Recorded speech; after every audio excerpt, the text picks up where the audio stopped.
Hello everyone and welcome back to Football Manager 2018 and the third part of this experiment where we're taking a look at what would happen if you had a 9-tier European Super League. Now we've already gone 3 years into the future at this point, and today I'm going to show you some of the league rule information for those of you that are interested, and then we're going to go 5 years into the future and see how the league is starting to take shape. So do hit that subscribe button if you are enjoying this series. There will be more experiments out soon, and the next part of this will be out in 2 days time, so make sure you don't miss that, and do drop a like on the video if you would like to see another part of this experiment. I'm not sure how far forward to take this one. It does take absolutely ages for my computer to push this one forward in time, so I'm not sure I want to go 40-50 years in the future, but I might be able to go maybe 20 at most. Let me know how far you think it should go down below. But as you can see here on the rules information for the European Super League, not a huge amount of differences. You can see 54 games, teams play each other twice, match rules pretty standard. But what is really interesting is the prize money structure. You can see top position gets 89 million with a 30 million drop off for second place, and then it's reasonably even from around 8th place down to 28th. B teams not allowed to be promoted to this division. Teams go into a relegation playoff. 3 teams relegated to the Premier League, and parachute payment of 5.25. Not a huge amount of money there. So those are the rules for those of you that are interested. If you drop down to the Premier League West, you can see there's about 26 million there for them. And if we go down to the next tier, down the Championship West, 8 million, further down 7 million. And this is not a lot of money, especially for the English teams down there. Not a lot of money whatsoever. You can see no money really being paid out in Europe League 5, and then right in the European Champions League here you can see the winner prize money gets 713k, and in the Europa Cup winner prize money 356k. Very little money there from the cup competitions, but there could still be TV money and various other things that get paid out with these competitions that I haven't taken a look at. But you can see there the information relevant to the various leagues, and you can always download the database yourself. On the second part of this video, the creator of the database actually did comment, and he provided a link for where you can download this from Steam if you don't want to go to FM Scout and do it directly. So all of that, go back and check out the last video and it will be available to you there. Now what we're going to do is go forward 5 years in time now. We're going to start at the bottom league, see how things have developed there, work our way up to the top, and then see how the European Super League and Champions League have worked out over the last 5 years. Well, we are now 5 years into the future. We're in Europe League 6. This is where we left off last time, and you may have noticed that down at the bottom, Levadia had started to gain a bit of a cult following because they are the worst performing team by far. In the very first season, I didn't talk about it in the first video, but they really did quite poorly in the league above this one actually. They got relegated down to the bottom and then finished with just 1 point in both of the next 2 seasons. The following year on from that, you can see the teams promoted here, Lecce going up from Italy. Down at the bottom, Levadia once again bottom, but this time they've got a win and they've got 7 points, just 38 points off 59th place, and they are very fortunate there is no relegation from this league. The following year, again, you can see Shamrock Rovers going up this time. And down at the bottom, Levadia, 24 points. They are improving. They are catching up. That might be whatever prize money or position money getting paid out to them. You see Charlton get promoted this time. So some familiar faces still down in this league trying to get promoted. And at the bottom, Levadia have not finished bottom. They've really caught up now. 54 points they've managed to get. It's Olympic Nicosia who are the worst team by a good 15 points as well. So they have been overtaken by Levadia. You can see the teams going up this time, including the team called Tom. And down at the bottom, you can see Dacia this time, the lowest performing team. Levadia climbing up the table. Could they become the team that comes from the bottom tier to the Super League to win the competition? Very unlikely, but you never know. I would love it if somebody took on a save with this database with Levadia and tried to turn them into European Super League champions. Honestly, that would be amazing to see if anybody could do that. But you can see again Olympic Nicosia finishing at the bottom of the table, a little bit tighter this time across the entire division. You can see Cork City going up The structure appears to have changed here, or is this... No, we're just not quite at the end of the season for whatever reason. We're only at the 16th of April, but I don't think that's going to make too much a difference to what we're seeing here. Now, if we go and have a look at the East Division, we will flick through this very quickly. You can see Dundee got promoted. Not many teams I recognise the following year. Or the year after that, Paderborn I recognise a little, but Partick Thistle managing to get promoted as well. Dundee were back down there, but managed to finish as champions the following season. So the Scottish team's doing very well when they drop into the Eastern Leagues. Going up another division, just going to have to drop back to the start each time. You can see Honved win it this time again. The Scottish team, St Johnstone doing very well there. Kilmarnock going up the following season. Misami winning the title the year after that, Os going up as well, and then in our current season it looks like Dynamo Brest finishing towards the top there. If we go up to the West Division, then we can see, going back to the 20 season where we left off, Wigan and Birmingham had gone up the year before. Barnsley got promoted the year after that, alongside Westerlo of Belgium. Châteauroux going up top, Lecce and VVV Venlo also getting promoted from the second from bottom tier. Portsmouth managing to go up as well with Bohemians 1905, and then NEC going up as champions the most recent season. Going up to League 4 East, you can obviously pause the video at any point if you want to see these leagues in more detail, but you can see Reading winning this league, and then Academica taking it. Leonesa, VVV Venlo managed to win that, so they did get 2 consecutive promotions there, it looks like. Kapfenberger, and then in a most recent season Alcesson going quite close. In the Central League we could see Burton Albion winning this one, Blackburn up there as well, Nottingham Forest finishing at the top of the league, Horsens, Wigan are there, Upchest.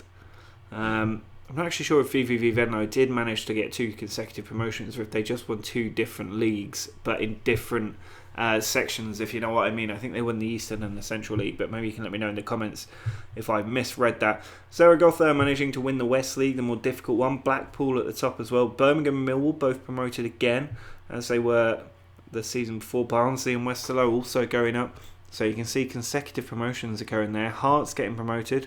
I know somebody wasn't happy that they were placed as far down as they were, but they are climbing up the league. Bolton also managing to go up. And then if we go up to League 3 East, then Brentford did manage to win this league, 3 points over Arves. Burton took the title the year after that, and then Kakraki and Batasani, and then Hajduk Split, I think that is, taking a wild punt there, but I believe it is. And Sunderland, way down in Europe League 3, also managed to get promoted. In the Central League, we can see that Belenenses and Empoli, Auxerre, a few big teams in there. Not too many big teams the following season. Karlsruhe were the only one going up. Sassana going up there, Nottingham Forest, Birmingham getting another promotion, Millwall getting a promotion, and Hearts also going up again there. So a few of these teams popping up time and time again. They were obviously placed in the wrong league and are now starting to climb up into the top divisions. And if we have a look at Europe League West, you can see Granada, Nancy, Valladolid, Lens, Sion, much more difficult league this one. Zaragoza and Ostend also going up, and then Groningen winning the most recent season, with Heidenheim NAC also due to go up. Now in the East League, I'm going to flip, I think I'll just run through this even quicker. League 2 East, Real Oviedo going up, we've seen them get promoted in the 4. Brest, we've seen them before. Cesana, Nottingham Forest again, another promotion there. In the Central League, you can see we've got Le Havre, Rizespor, Cracovia also going up. Brentford went up another season. Hull, Preston, Bristol City, I imagine we're going to see them much further up the table. And with the West League, you can see at the minute Anderlecht at the top of that league. But you had Millwall and Blackburn getting another promotion there. Brøndby and Charleroi, Sion, Ostend, Sheffield United also going up. You'll have to let me know which of these teams are being the most consistent with their promotion. Hopefully you can identify which team has had the most promotions as well. Who has climbed the pyramid more than anybody else. Now in the Eastern League, you can see Cardiff win it when we left off last time. Preston and Hull getting promotions there. Nancy Wednesday also going up. Bristol City went up. Real Oviedo, another promotion there. Sheffield United and QPR as well. And that takes us up to the most recent season where Blackburn, who we've also seen do well, climbing up as well. In the Central League, Bochum, Maritimo, Rans, Osijek, Hammarby finishing at the top, Fenerbahce, Nuremberg. Not too many teams that have come up before, but Brest and Empoli definitely have. Hajduk doing well there. I think that's the Hajduk split, not HJK. And in the Western League, Las Palmas went up before, but we can see Troyes, Lokomotiv Moscow going up, Deportivo Alaves, Brentford with another promotion there, St. Pauli, Werder Bremen managing to get promoted, and then Burton also winning the league as well. So now we're getting up into that championship, which is about the third tier, and you can see Rostov winning it at the very first season after we left off, Partizan taking it, Malmo doing well, Tenerife and Burnley getting promoted there. Sheffield Wednesday also getting that another promotion there up into the second division. In the Central Championship tier, you can see Norwich, Rants, Crystal Palace all doing well, Villa getting promoted as well, Espanyol, Preston. A bit harder for some of the promoted teams to go up, but Brentford again, another promotion. They are absolutely bossing it in this league from everything that I could tell. Look at that. They've gone fourth,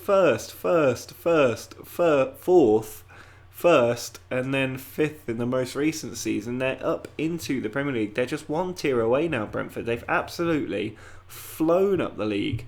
You can see Slavia Prague, PSV also getting promoted. That's a level that Brentford have managed to get to now. They are competing with the likes of Espanyol and PSV. Now, if we have a look in the West League, getting up into that second tier, Deportivo getting promoted there.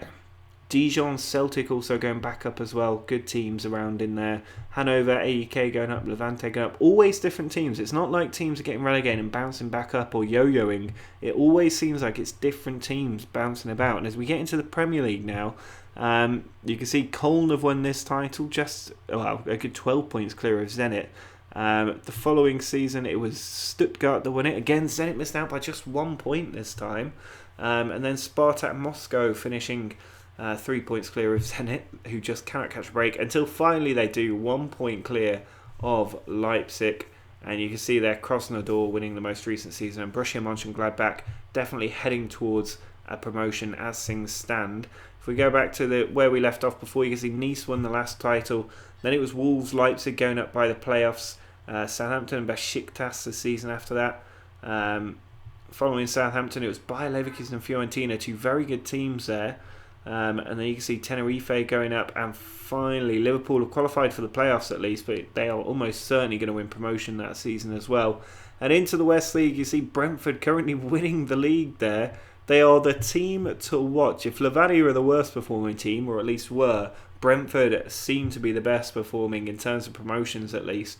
Porto there finishing at the top, Bournemouth and Leicester both going up, Brighton winning the league.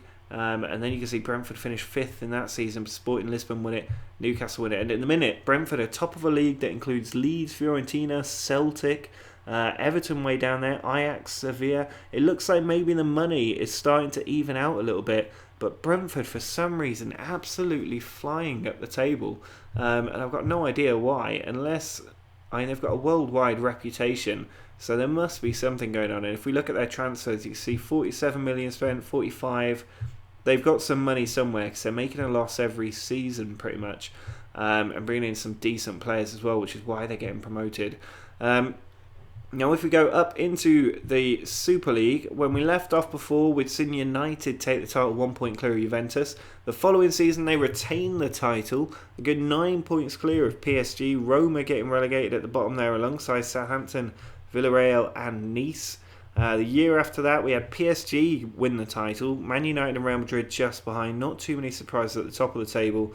All those getting relegated, but Wolves managing to hang on a little bit surprisingly in this league. United took the title yet again there. Wolves finally relegated.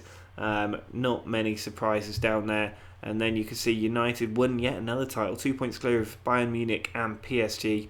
It looks like there is a regular pattern forming at the top of the league. You see Liverpool getting relegated there, and Juventus nearly getting relegated as well, down in 25th place. and they have done well in the past. If we look at the past winners here, they finished second as recently as 5 years ago, but United definitely setting themselves up as a dominant team in European football right now in the Europe Super League and doing very, very well at the top of the table. If we have a look at the best team in Europe, you can see still managed by Jose Mourinho. They've got Kane and Tierney in there as well. And if we look at their general squad, the game taking quite a long time to load at this point. You can see a lot of value in the team there. Dennis Mann from Romania, the best player. Jadon Sancho's worth 71 million. Arthur, Dele Alli, Dolberg, Leon Bailey, some very good youngsters in here doing very, very well for them. And overall, looking pretty good. I am interested to see their under-19 squad. Somebody was curious as to whether they'd be Luxembourgish, but it doesn't seem to be the case. It looks like they're still coming through as English players rather than Luxembourgish. Because all of the teams should, in theory, be based in Luxembourg, and as you can see, there it is. Although if we have a look at their general information, they're definitely Luxembourgish teams. So is Luxembourg performing any better as a result of these players coming in? And it does seem like they are. They've got Samu Castillo from Napoli. Obviously, many of these players will now start to be naturalised as Luxembourgish players. And if we have a look at their senior squad, and the schedule, dropping back to 2016, when obviously they were losing every game. That carried on until they beat Kuwait and Andorra. But at this point here, players were naturalised, and that's why they started to do well. They beat Andorra, and then Kazakhstan, Andorra, and Kazakhstan again, losing to Georgia finally 3-2, but 5 wins in a row for Luxembourg. And then they were competing with the likes of Belgium. They drew with Romania 2-2. You can see Craig Dawson playing for them here. 4-0 over Finland. Lost to Belgium again, but drew with Wales. Beat Romania, Finland, and then Wales again. The following year, they were in the European Championship, and they beat Germany 2-1 there. Their pool of players must be enormous. But it wasn't enough, and they were beaten by Sweden and Austria, and then went into European League Division C, which they would have got promoted out of, I'm sure. World Cup qualifying was difficult, but they did very, very well. And I think they've qualified there. Oh no, they haven't qualified. But up into Division B in the European League, but struggling at this point. And then in the European Championship qualifiers, beautiful start here, beating Holland 2-1 away from home.